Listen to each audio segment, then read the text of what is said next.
बोलाउनु भन्नुहुँदैछ त्यहाँ क्राउडबाट हाम्रो नेक्स्ट पोएटलाई चाहिँ मैले पर्सनली त चिनेको छुइनँ तर हाम्रो नेक्स्ट पोएट चाहिँ त्यो कर्नरमा आएर 2-3 विक्स अलिक 1 महिना जति भयो होला कर्नरमा गएर जहिले लेखिरहेको देख्थेँ मैले उहाँलाई पर्सनली चाहिँ इन्भाइट गरिनँ तर हाम्रो प्रोडक्सन टिमबाट बोलाउनु भएको रहेछ एभ्री टाइम देख्थेँ लेखिराख्नुहुन्थ्यो कि त पढिराख्नुहुन्थ्यो अनि आई होप उहाँले लेखिराख्नु भएको र पढिराख्नु भएको कुरा सुन्दाखेरि पनि आनन्दको छ भनेर so let's welcome Mausam Mainali on the stage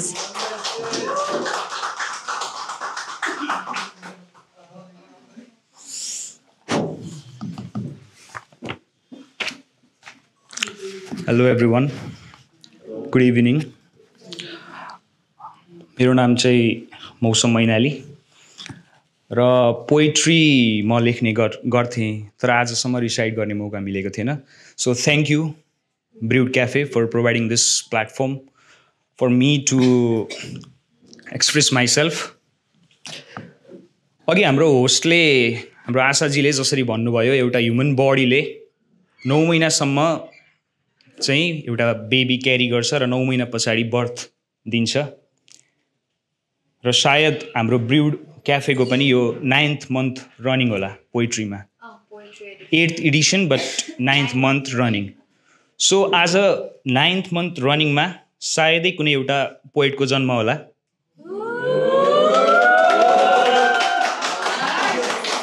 I am pretty hopeful this is the first time I am reciting अनि हजुरहरूलाई मेरो पोइम सायद मनपर्छ होला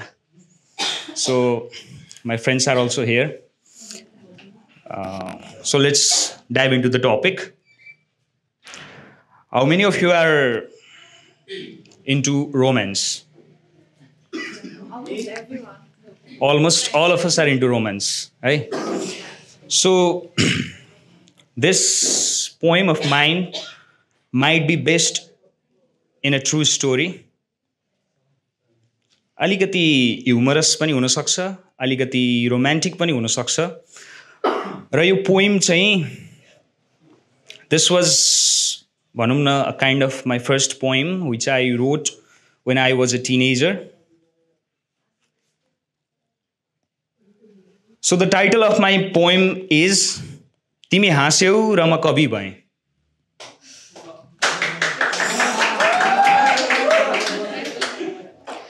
तिमी हाँस्यौ र म कवि भएँ शब्दहरू झुरमुराए भावनाहरू तरङ्गित भए जसरी झ्याल खोल्दा घाम छिर्छ त्यसरी नै तिमी आउँछौ र मेरो दिन बन्छ तिमी छाउँछौ र यो दिन रङ्गिन्छ तिमी छाउँछौ र यो दिन रङ्गिन्छ तिमीले स भन्दा म सागर सम्झन्छु तिमीले स भन्दा म सागर सम्झन्छु तिमीले म भन्दा तिम्रो बोलीको मिठास सम्झन्छु तिमीले स भन्दा म सागर सम्झन्छु तिमीले म भन्दा तिम्रो बोलीको मिठास सम्झन्छु तर मिठास धेरै भयो भने डायबिटिज होला त्यसैले माया तिम्रो मायाको डोज लिमिटमा देऊ है तिमी सधैँ सँगै हुँदा समय छोटो लाग्छ तिमी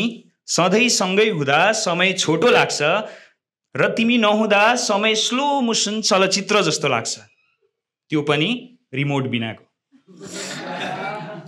हुन त म प्राय गम्भीर हुन्छु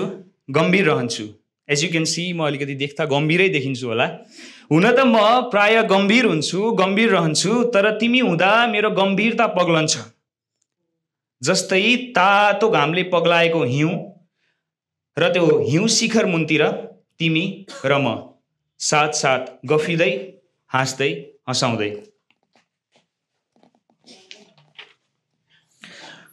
भन्छन् डोरीको पासोले त ज्यानै लिन्छ रे भन्छन् डोरीको पासोले त ज्यानै लिन्छ रे तर तिम्रो हाँसोको पासो लाउन पाउँदा नवज्यान पाए जस्तो लाग्छ सारा जहान पाए जस्तो लाग्छ जीवन दान पाए जस्तो लाग्छ त्यसैले त प्रिय तिमी हाँस्यौ र म कवि भएँ यो सानो भिडको माझमा एउटा छवि भएँ यो सानो भिडको माझमा एउटा छवि भए तिमी हाँस्यौ र म कवि भएँ धन्यवाद